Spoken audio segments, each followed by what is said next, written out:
Hi everybody, I'm Trisia Farrelly and I'm from Massey University, an environmental anthropologist.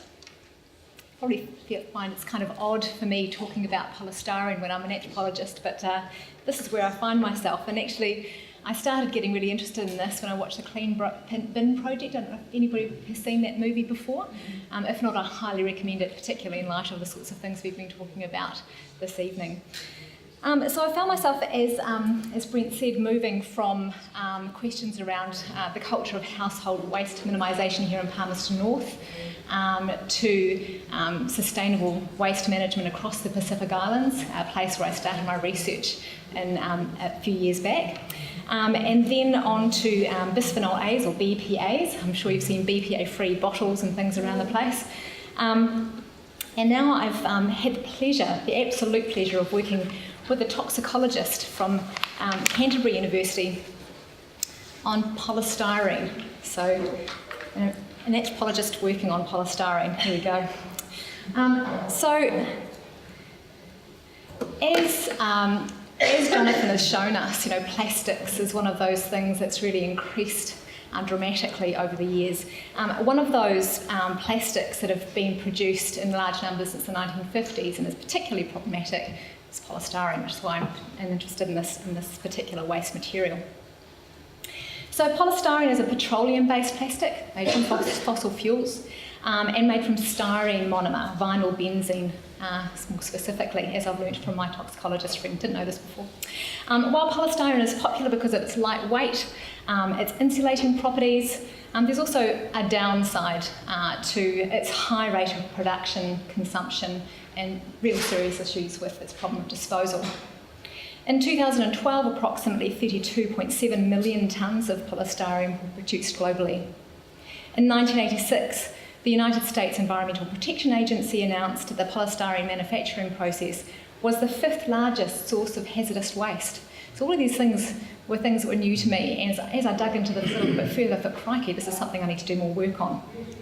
So this presentation will show, very briefly, in the time I have, will show that polystyrene harms in 2 key ways. It harms chemically and it also harms physically. It harms chemically because of the styrene monomer, which makes up the polystyrene, which is carcinogenic, and it's also an endocrine disruptor. It's a hormone mimicker or an estrogen mimicker. It also is hazardous in terms of its chemistry because of its hydrophobic nature in the way that it absorbs persistent organic pollutants in the marine environment, gets into our food chain, so I'll talk about that a little bit. And also, probably more of what you know about, obviously it's difficult to recycle, and its physical properties in terms of the way that it's ingested by marine animals, for example, and it creates hazards in that manner. So first let's take a step back and look at the bigger picture again just briefly. From this graph we can see that the supply for global plastics has increased 20-fold over the last 50 years. Based on current trends in 2050, 33 billion tonnes of plastics will be produced. And unfortunately recycling is really not the answer, particularly when it comes to polystyrene as a waste item. Recycling will never meet the demands of the wildly accelerating production of plastics in general, and because of the low global recycling rate of 14%, as Jonathan Hannon's already told us, a lot of commodity value, in fact, $80 to $120 billion worth of commodity value is lost to the economy every year. So economically, it doesn't make sense to continue to use something that can't be recycled. So the cost of plastic production externalities, such as the pollution caused by the manufacture of plastic, and I think Jonathan Hannon might have said this as well, so it's all right, we're just reinforcing this statement, is conservatively estimated, again, by that World Economic Forum. It's actually from a recent report you may be really interested to read. It's the Ellen MacArthur Foundation and World Economic Forum report that both Jonathan Hannon and I are referencing here. $40 billion annually is the cost of production externalities, it's pollution in order to deal with these sorts of plastics, again exceeding the plastic packaging industry's profit pool. So we need to work towards the circular plastic economy that Jonathan's been talking about, in which the New Zealand economy benefits from a safe plastics industry. We're not doing this yet, not by half. The figure of 32.7 million tonnes of polystyrene were produced globally is particularly concerning because of the lack of its management as waste. For example, Plastics New Zealand estimates that over 6,784 tonnes of New Zealand-produced polystyrene were consumed for packaging in New Zealand in 2003, with as little as 450 tonnes collected for recycling. In addition, as we all know, there's currently no residential recycling services here in New Zealand as a collection. And again, this is another picture from the report I referred to a moment ago.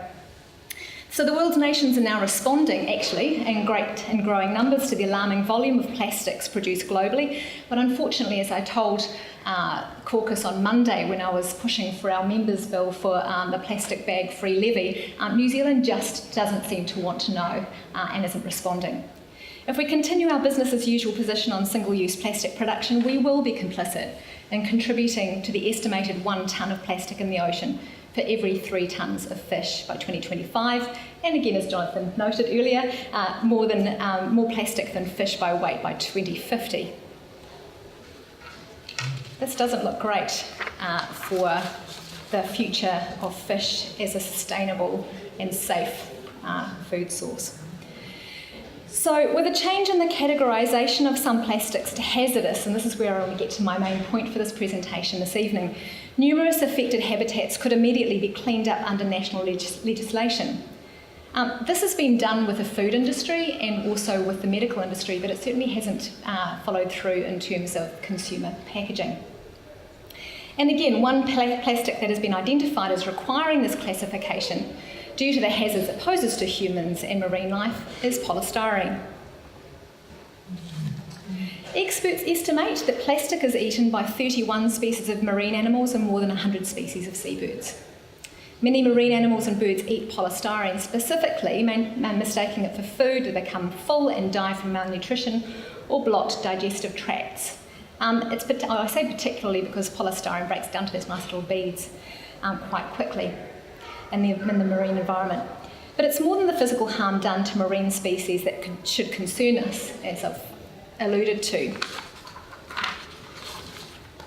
The United Nations have classified the chemical ingredients of more than 50% of consumer plastics as hazardous.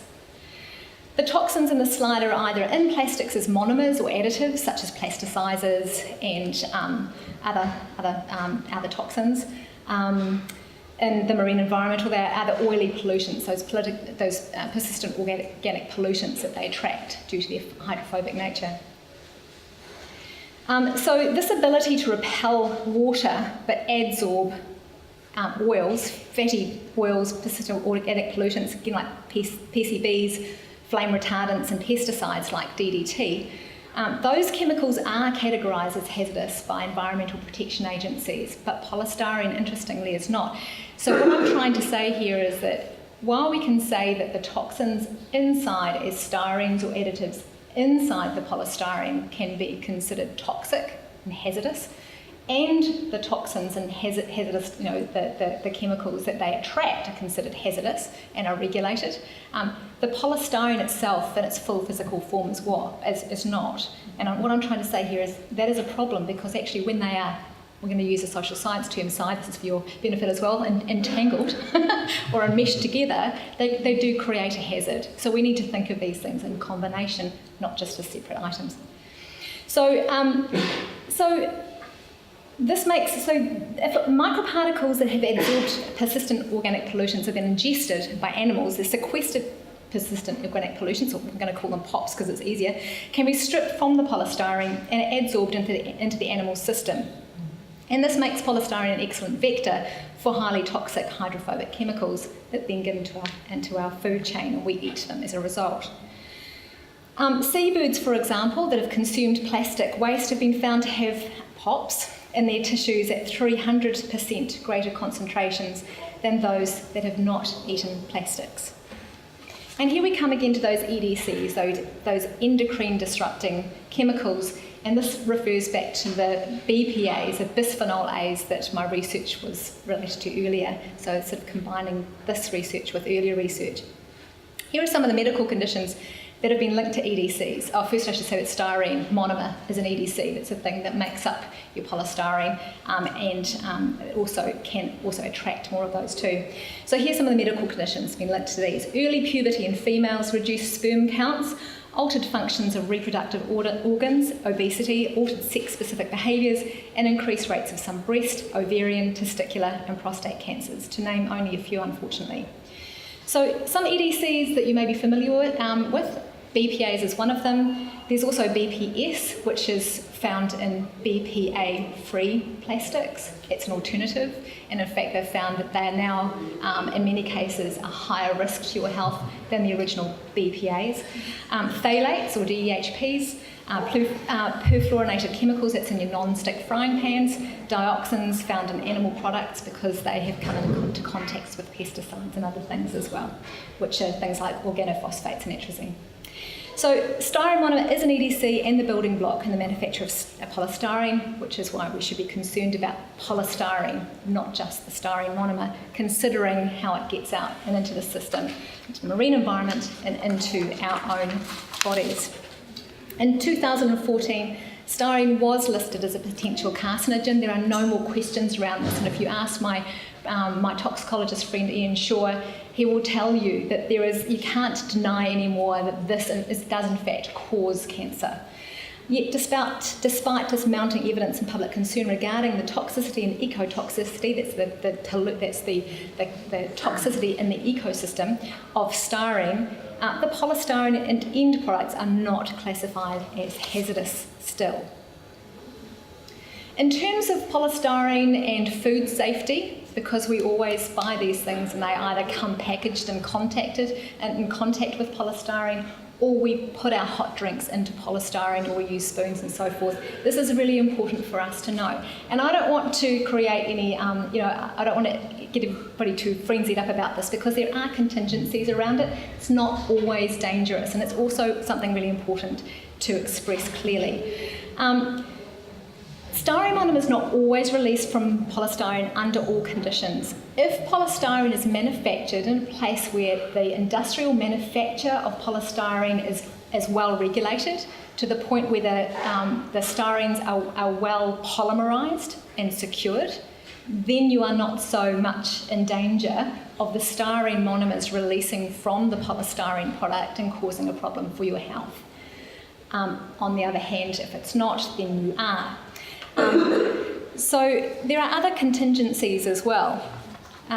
So it's more likely that EDCs, that the styrene monomer will be released into your food source or your drink under the following conditions. So heat, and it only requires ambient temperature, unfortunately, according to some reports, so it's not even high heat. Fat content, which is why sitting on meat trays, your meat sitting on the polystyrene trays is not a great idea. Acidity and the presence of ethanol. Does anybody know what this is? Plankton. Okay. The green bits are microplastics inside the plankton, and it's also swimming around in some microplastics as well. Since in a chemical context, like chemical properties attract like, polystyrenes attract and adsorb, again, those POPs. And again, that's how it gets into your system. And again, just because persistent organic pollutants, or POPs, were reclassified as hazardous under the Montreal Protocol in 1989, and the Stockholm Convention in 2004, leading to nearly 200 countries stopping the production of around 30 dangerous chemical groups and replacing them with safer ones. So while environmental protection agencies regard these POPs as priority pollutants, they do not consider hydrophobic plastics like polystyrene hazardous, even though they adsorb and carry these very toxins into our food chain. But there's been a lot done around this. And so, again, I sort of say New Zealand is slow to react. I really mean this. There's been quite a lot of campaigns against consumer polystyrenes, particularly styrofoam, the EPS, the one that's expanded polystyrene, around the globe. So today, tens of towns and cities around the world prohibit the sale, possession and distribution of EPS, including Portland, Oregon, Toronto, Montelupa, Philippines, Paris, France, and Tainan, Taiwan. And while it's still has been unable to enact a statewide ban, in 2016 the state of California has 65 laws or regulations made by a local government body on this expanded polystyrene or styrofoam. And the reason cited though for ordinances banning this is more based on environmental hazard, but not on the kinds of things I'm talking about in terms of public health. I just want to do a little shout out really quickly. Hundreds of millions of polystyrene trays go to landfill every year after use in New Zealand. I just want to put a little shout out here as I finish off. Just to say that, just thank you to Gina Dempster and Wanaka Wastebusters, the creator of the Unpack It New Zealand Packaging Awards, for giving Foodstuffs the prize for worst packaging, plastic packaging in 2012, because this award inspired Foodstuffs to swap out polystyrene meat trays for recyclable polypropylene ones. So go Wanaka Wastebusters, more of that. And here's my last slide. You know, what do we do about industry? Industry is really important. It holds our economy together. We need to, you know, we need to support that. My recommendation is for government to fund research and development for safe and genuinely biodegradable plastics, not just the greenwashed ones that don't break down in the circumstances in which they're disposed of in. Those plastics that, when they're a marine environment, they're bio-based, they're not made from fossil fuels, they're not made from toxic additives, or at least they're recycled in such a way that you're able to remove those toxic additives from the plastics in the recycling process. They should be benign and fresh in marine environments, and they should adopt the precautionary approach whereby if someone produces a plastic, they have to prove to us that it's safe, thank you very much, before it's released into the market, rather than the other way around. This is something that I think that New Zealand really needs to step up and do something about. It is something that's in the report that Jonathan Hannon and I have been referring to, that World Economic Forum report. There is R&D being worked around this. You know, New Zealand is a great, you know, we're a country of great innovators, and Number 8 Wire attitude does this really well in science and research and development. We should start actually picking up if we get left behind on this research and development, create new jobs and produce safer plastics, and make it better for our waste in this industry as well, moving towards zero waste. So thank you very much.